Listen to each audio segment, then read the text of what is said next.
Me da muchísimo gusto saludarlos. Muy buenas tardes a todos y a todas. En esta ocasión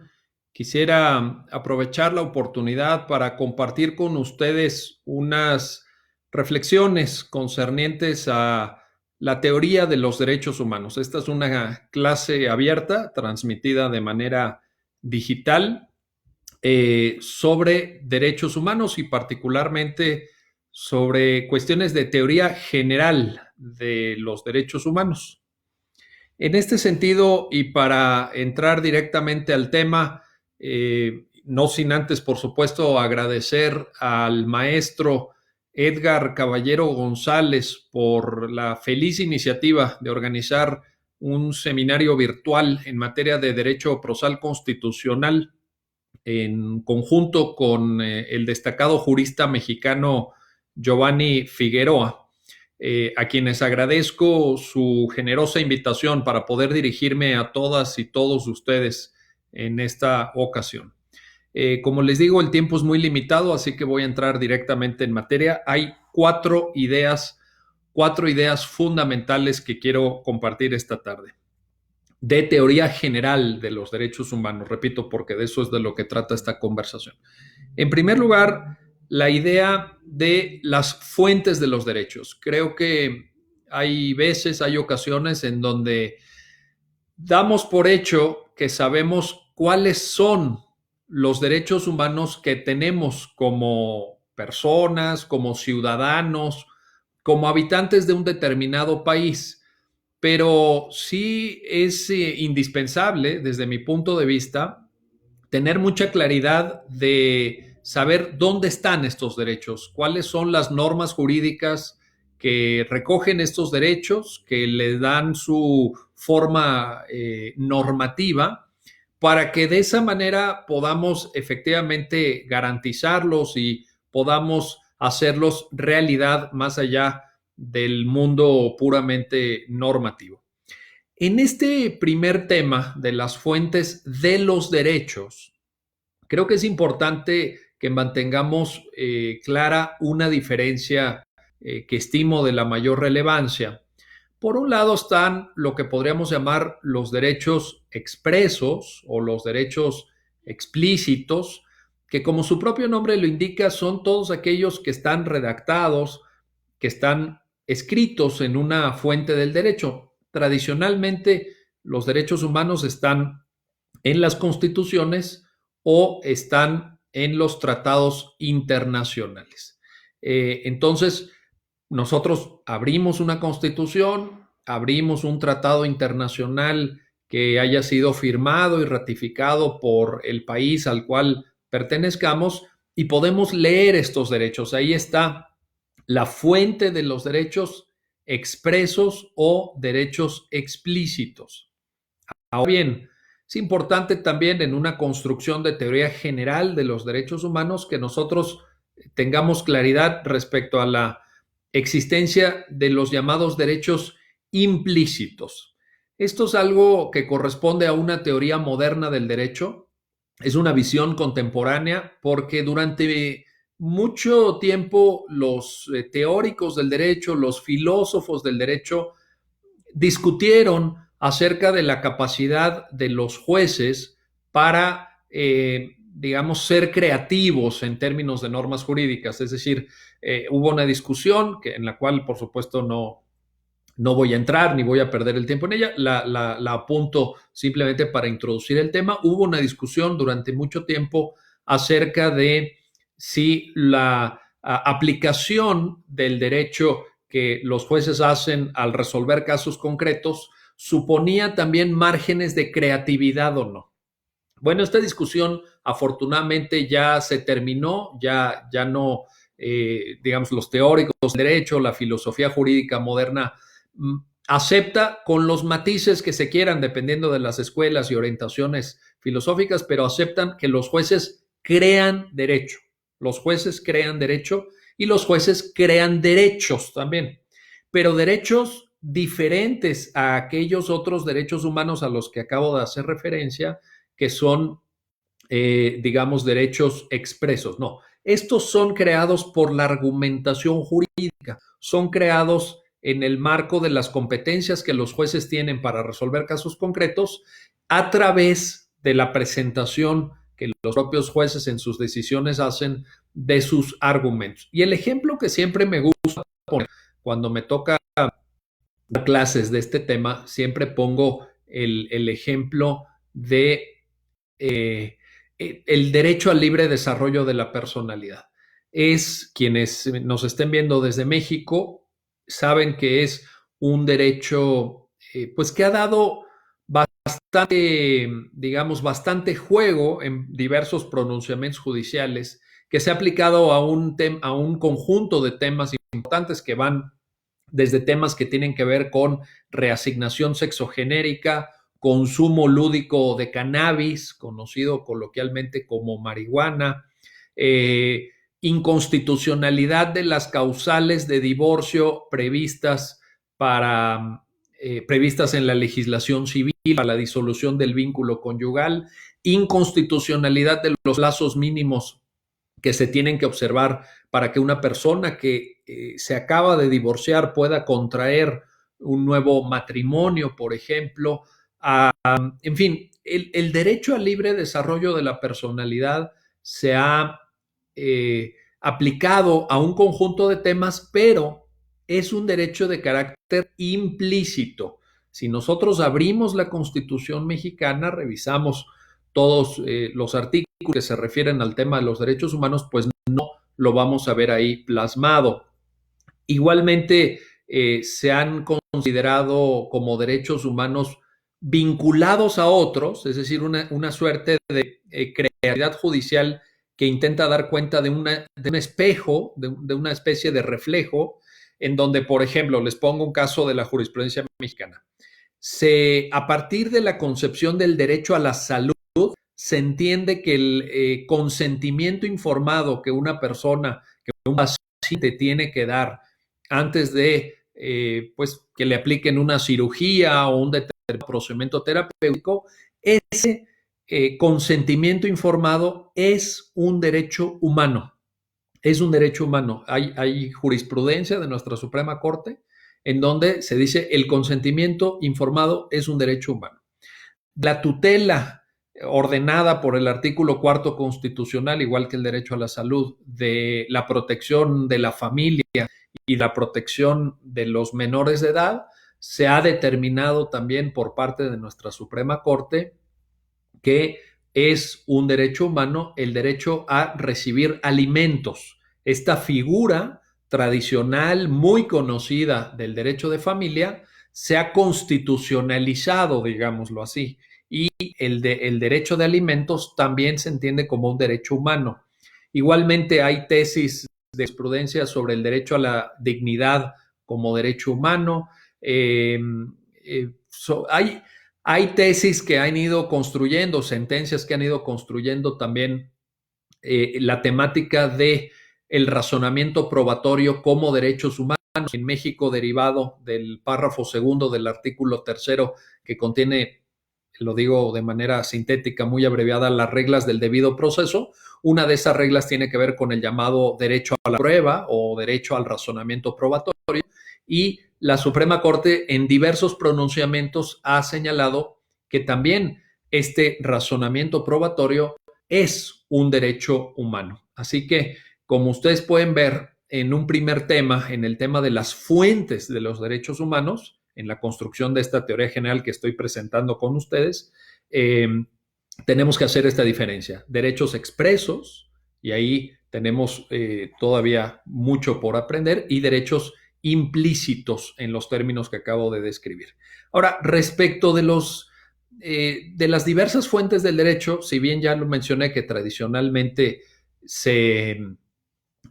los derechos se contienen en las constituciones y en los tratados internacionales, yo creo que hay dos áreas de oportunidad en las que los abogados y las abogadas nos tenemos que fijar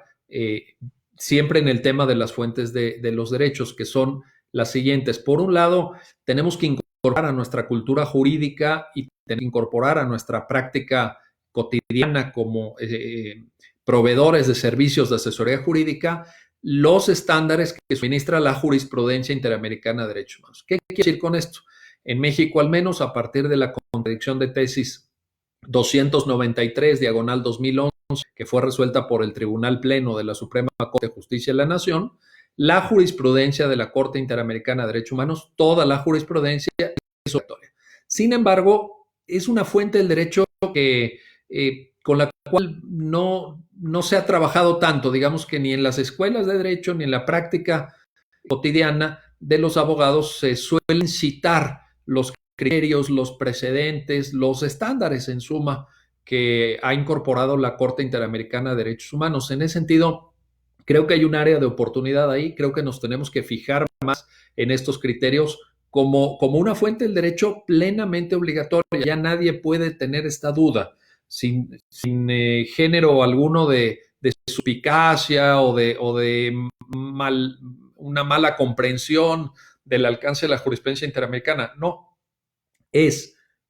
repito, lo dijo ya la Suprema Corte, una fuente del derecho, una fuente de los derechos, que además es de enorme utilidad, porque la Corte Interamericana pues, nos ha ido perfilando, nos ha ayudado a definir pues, los derechos que están tanto en la Convención Americana de Derechos Humanos, es decir, en el Pacto San José, como aquellos otros tratados internacionales que también forman parte del Corpus Juris Interamericano. Y otro asunto, con esto cierro el primer punto de mi exposición, de las fuentes de los derechos humanos, tiene que ver con lo que podríamos llamar el derecho derivado de los tratados internacionales y particularmente con un conjunto de documentos creados por los comités de Naciones Unidas encargados de la vigilancia y seguimiento de los tratados internacionales. Estos comités de Naciones Unidas crean las llamadas observaciones generales o también llamados comentarios generales, que son una suerte, toda proporción guardada, de criterios de interpretación general de los tratados internacionales, de los derechos específicos previstos en algunos de estos tratados internacionales. Recordemos que la ONU tiene tiene un comité general, digamos, una comisión de derechos humanos, que hace unos años le cambiaron el nombre, tiene un comité de derechos económicos, sociales y culturales, un comité de los derechos de las mujeres, por ejemplo, en seguimiento de la CEDAW, la Convención Internacional para prevenir y erradicar la discriminación contra la mujer.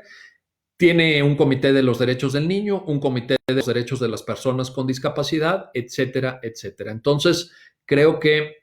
también estas observaciones generales, en cuanto a que son interpretaciones realizadas por expertos que se integran a los comités de Naciones Unidas, se tienen que tomar en cuenta como fuentes de los derechos. Les aseguro que la lectura, que revisar con mucha calma, con mucho cuidado, con mucho análisis estos documentos les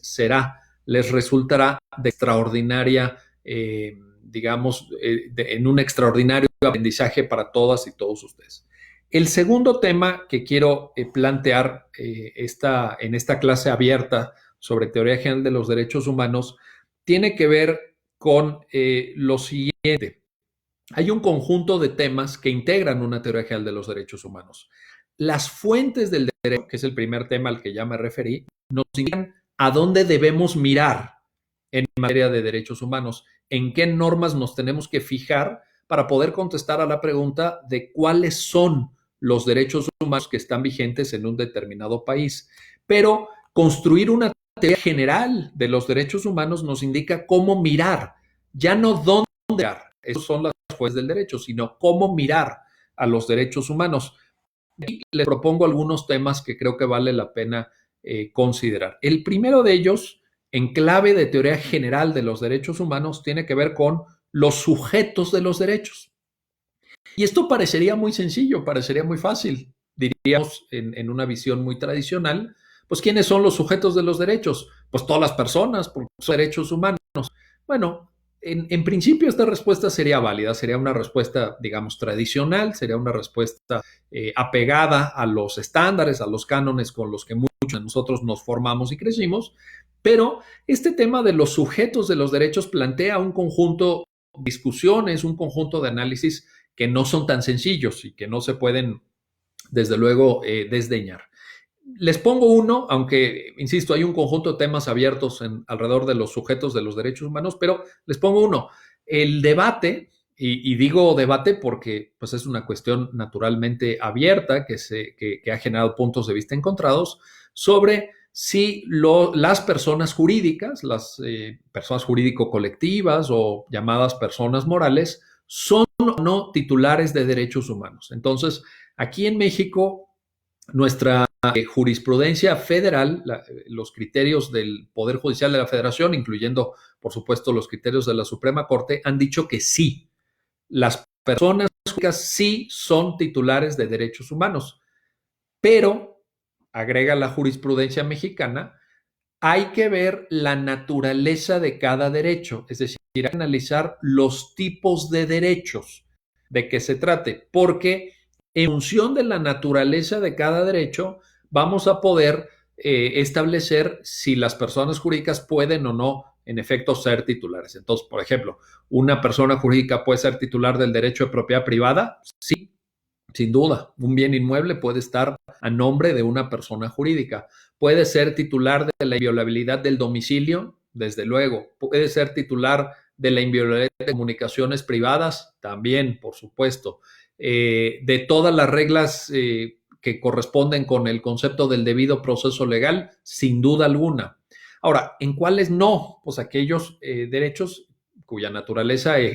exija un ejercicio personalísimo. Por ejemplo, el derecho de sufragio, el derecho a la reinserción social para las personas que cumplen una pena privativa de la libertad, porque solamente van a estar encarceladas las personas físicas y no las personas jurídicas. Entonces, hay que ver el tipo de derechos, pero ciertamente ahí tenemos mucho por hacer. En algún pronunciamiento, la Corte Interamericana de Derechos Humanos, y lo aclaro porque seguramente a raíz de este comentario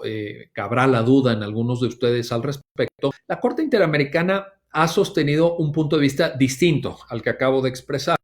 Para la Corte Interamericana, los derechos humanos previstos en el Pacto de San José,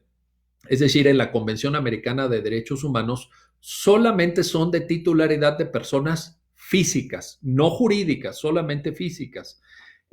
Ahora bien, creo que la forma de entender correctamente este criterio de la Corte Interamericana, que tiene algunas salvedades, por ejemplo, la Corte Interamericana ha reconocido derechos de personas jurídicas o de entes que tienen personalidad jurídica supraindividual, en el caso, por ejemplo, de los sindicatos, en el caso de la protección de alguna forma de derecho de asociación, particularmente en un caso contra Venezuela en relación a medios de comunicación, en el caso de comunidades indígenas, por ejemplo. Entonces,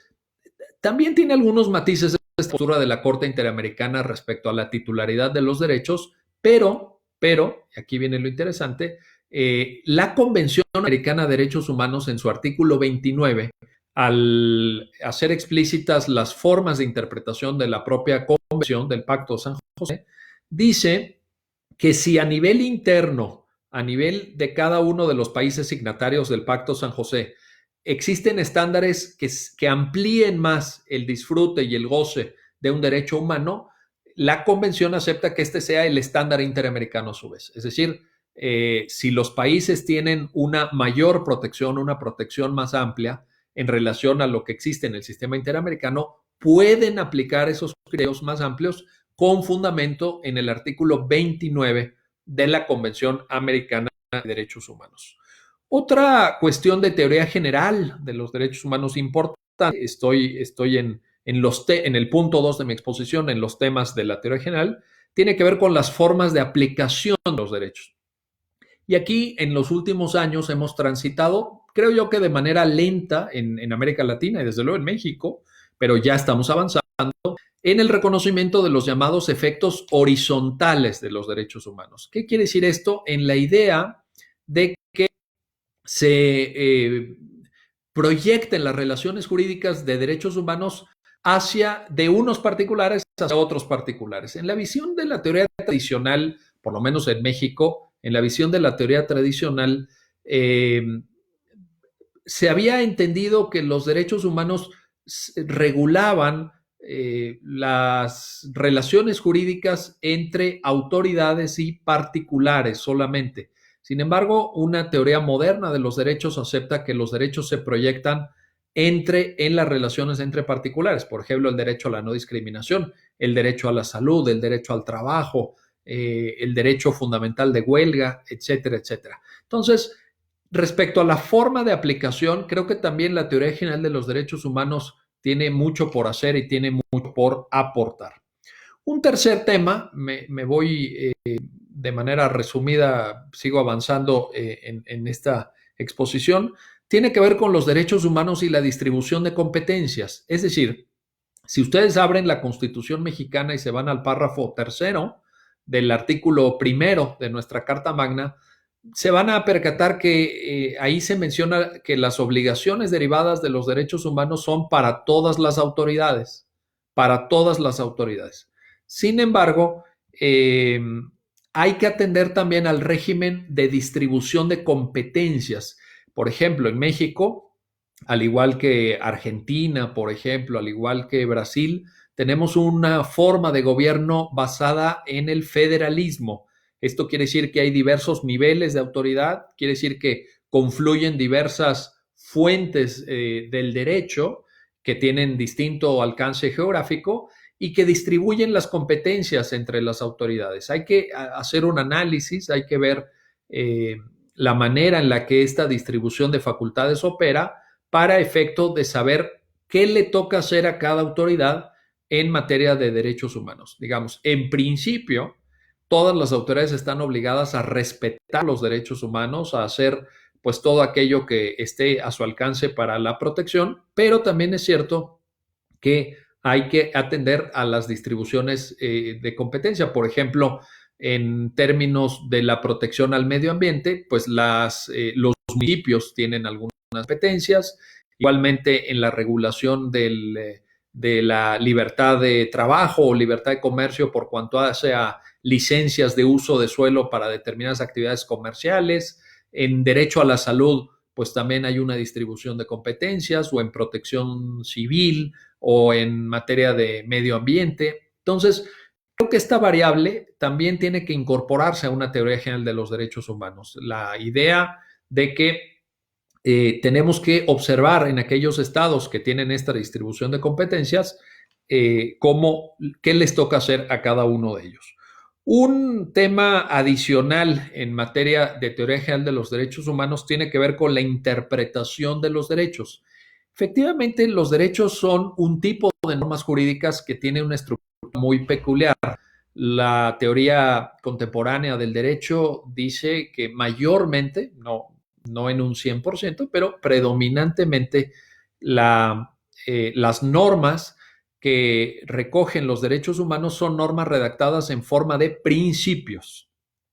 Los principios son un tipo de normas jurídicas que tienen un alto grado de indeterminación, que tienen un alto grado de vaguedad. Entonces nos enfrentamos de pronto con normas que dicen que está prohibido discriminar, pero no nos definen qué es discriminar, no nos dan pistas de la manera en la que esta norma tiene que ser aplicada, y en este sentido se generan una serie de dilemas tanto en el plano de la interpretación como en el plano de la argumentación, que enseguida voy a referir, muy originales y de enorme relevancia. Por lo que hace a la interpretación de las normas que establecen los derechos humanos, creo que hay pautas específicas, sin quitar evidentemente las demás cuestiones de teoría general de la interpretación normativa, pero en materia de derechos humanos hay dos pautas específicas, creo yo, interesantes, que son, por un lado, el principio pro persona, que está en el artículo primero, párrafo segundo de la Constitución mexicana, pero también en el artículo 29 de la Convención Americana de Derechos Humanos, estas reglas de interpretación que ya cité, y el principio pro persona nos orienta mucho para saber cómo interpretar las normas de los derechos, siempre buscando aquella norma que otorgue una protección más amplia, siempre digamos, con una especie de foco. El principio pro persona sería una especie de foco que nos orientaría hacia la búsqueda de aquellas normas que den una protección más amplia a los derechos humanos. Esto por una parte, el principio pro persona, y tiene muchas vertientes. De hecho, en algunas ocasiones he tenido la oportunidad de dar varias horas de clase solo sobre el alcance, significados y manera de aplicar el pro persona. Entonces, lo estoy resumiendo mucho en esta ocasión, pero hay un segundo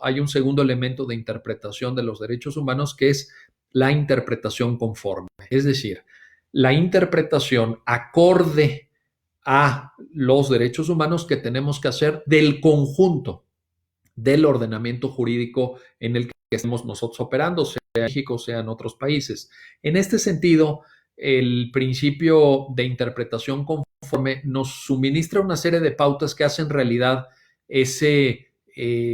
postulado que algún autor como el profesor italiano Riccardo Guastini popularizó hace años de la constitucionalización de las ramas del derecho. Por ejemplo, hoy el derecho de familia se ha constitucionalizado. La aplicación de las normas del derecho de familia se tiene que hacer a la luz de los principios constitucionales y particularmente de los principios de derechos humanos, precisamente. Y esto es gracias a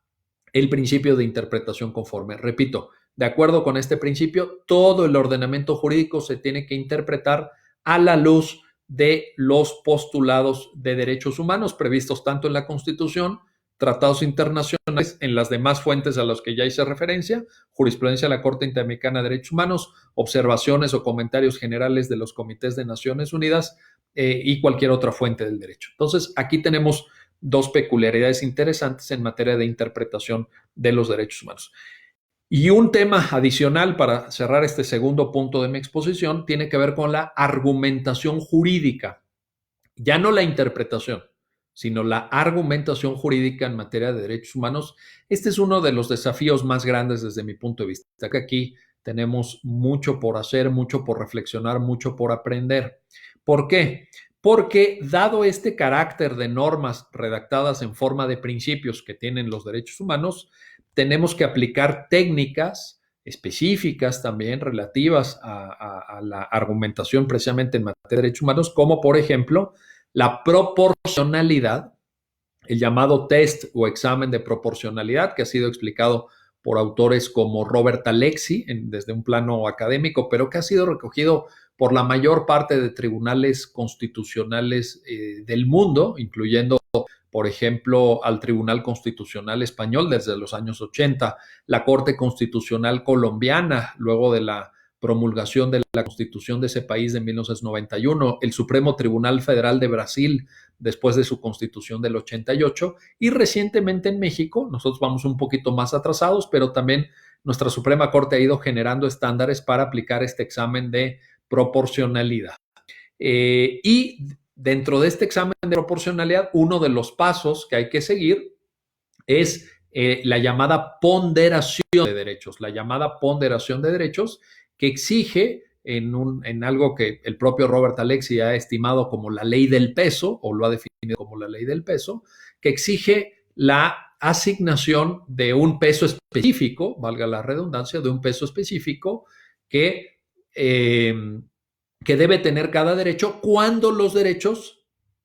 entren en conflicto entre sí, es decir, cuando haya un choque de derechos. Entonces, metodológicamente, lo que hay que hacer para poder llevar a cabo un buen test o un buen examen de ponderación, no de proporcionalidad, de ponderación, es acreditar argumentativamente, en primer lugar, que existe un conflicto de derechos. Porque si no existe un conflicto de derechos, la técnica de argumentación jurídica no será la ponderación. Que la ponderación se aplique depende de un presupuesto metodológico que consiste en acreditar desde el punto de vista argumentativo que existe el conflicto de derechos. En ausencia de conflicto de derechos, las técnicas son otras, son diferentes, pero no son las técnicas de la ponderación. Y en esto también lo pongo como nota a pie de lo pongo como un agregado que requeriría de una exposición más amplia, pero que hoy me permito compartir con ustedes de manera resumida. Hay que distinguir entre la aplicación que tiene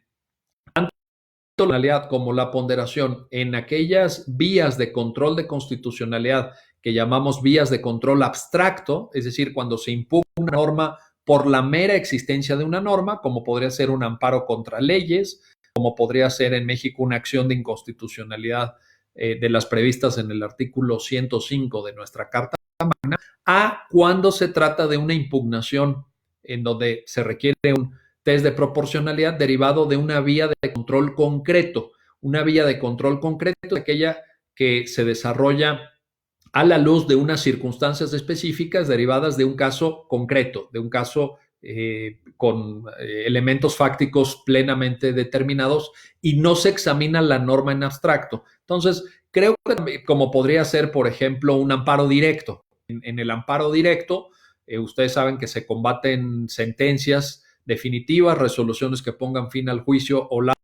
emitidos por las juntas de conciliación y arbitraje, tanto las locales como las federales, pero en un amparo directo nosotros siempre vamos a observar las circunstancias concretas y específicas del caso de que se trata, de tal suerte que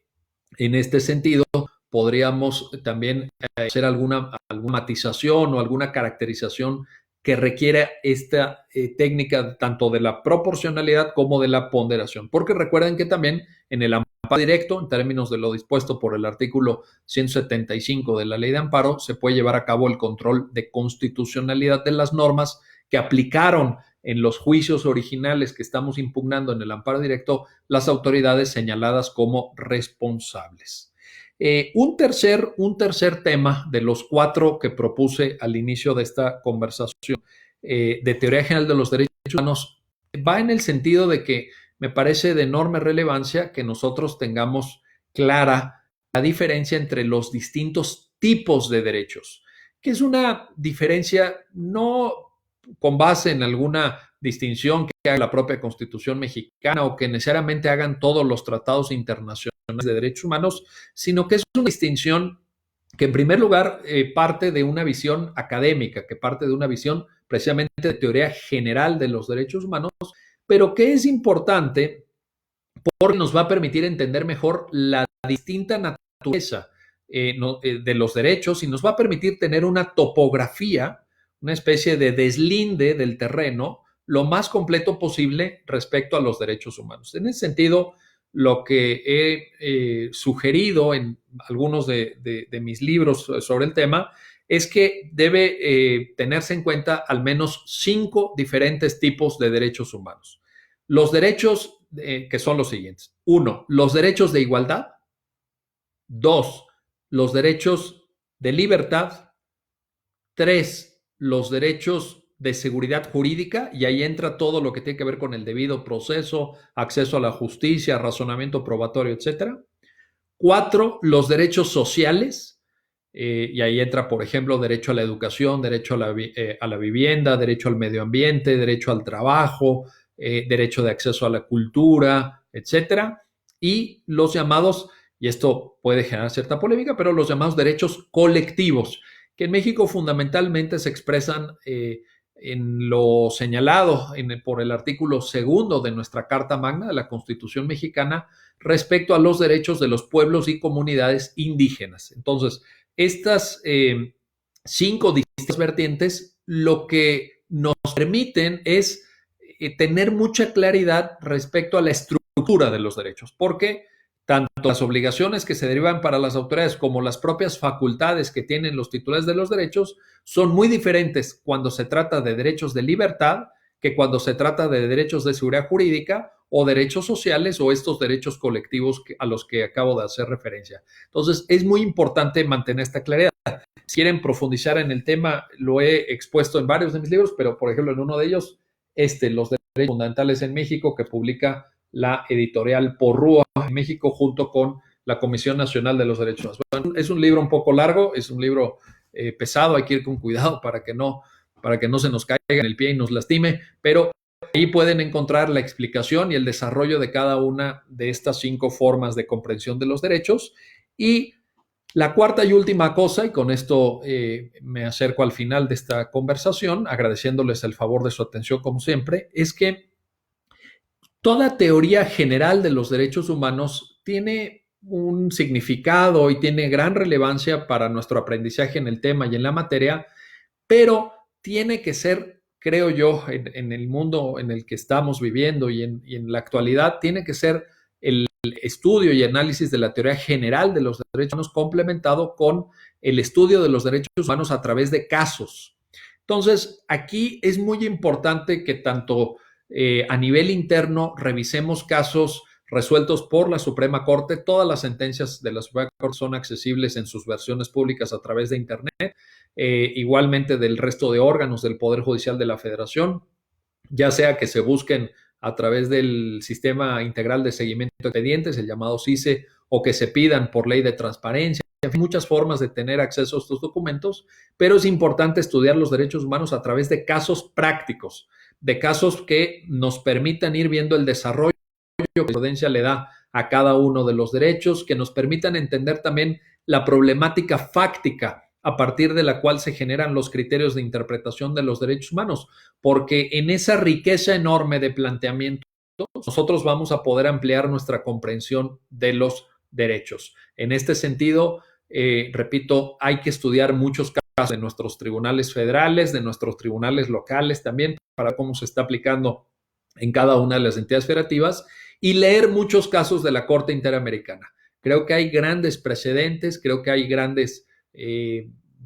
avances en la jurisprudencia de la Corte Interamericana, y como les decía en el punto de la teoría de las fuentes de los derechos, esa es un área de oportunidad. Los abogados mexicanos no nos hemos dado cuenta de esa enorme riqueza, no nos hemos dado cuenta de lo mucho que podemos aprender leyendo sentencias de la Corte Interamericana de Derechos Humanos. Tiene grandes precedentes en no discriminación, en libertad de expresión, ahora recientemente en derecho a la salud, por ejemplo, un tema de gran actualidad. Entonces, mi último punto y mi despedida y llamada de atención a ustedes es: hay que estudiar los derechos a través de los casos concretos, de la vida real que los derechos ofrecen, y de muchas otras fuentes del derecho. Hay muchas maneras de aprender sobre derechos humanos, pero creo que darle un cierto seguimiento a la temática que se abordan en las sentencias de nuestros tribunales federales es un magnífico inicio, y estoy seguro que va a ser de gran aprendizaje para todas y todos ustedes. Les agradezco su tiempo, les agradezco su atención. Reitero mi agradecimiento a los organizadores de este seminario virtual en materia de derecho procesal constitucional, al doctor Edgar Caballero González y al doctor Giovanni Figueroa, y a todas y todos ustedes, muchas gracias por su tiempo. Seguiremos en contacto a través de las redes sociales, a través de estos canales que permiten las nuevas tecnologías, porque siempre es una gran oportunidad